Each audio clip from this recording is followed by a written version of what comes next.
I know my own defenses of hate speech. My own defenses of hate speech is that that is a principle that does not exist. There's no limiting principle to what you decide is hate speech. Hate speech can be anything you disagree with, and historically has been used for exactly that rationale. What's your attack on hate speech? Oh, I don't have an attack on hate speech. I rather like it. It invigorates me to find a good hater.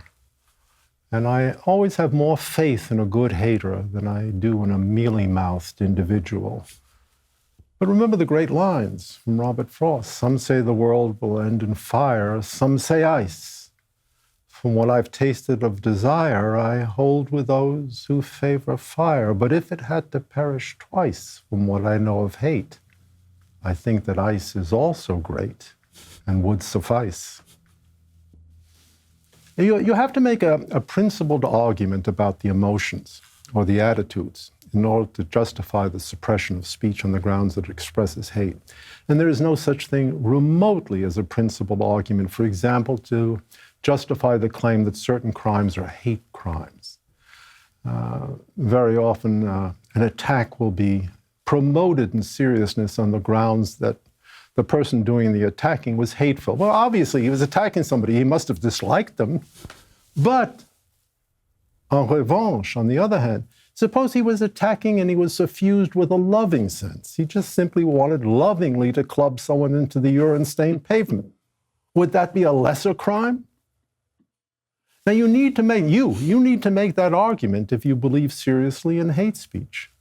To look into sort of the divide between right and left in the United States right now, what do you think is the most threatening? You speak about these very deep issues of philosophy. I don't think anybody in the United States actually understands these issues of philosophy. It seems like everybody's arguing on the surface of the iceberg, and yet is very angry about all this.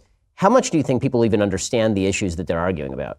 Not at all, but the remedy lies close at hand. I would encourage everyone within the sound of my voice to repair to their bookstore and see what the truth really is between the covers of a paperback edition. That having been said, the question really is an interesting one. I don't think there's ever been a time, maybe 18th century France to a certain extent, which has some suggestive parallels, where a series of abstract ideas seems to have percolated downward into popular consciousness. For example, essentialism, gender rights, transgenderism, hate speech. I mean, there's a very long litany and a very long list. And become animating principles. People act on them.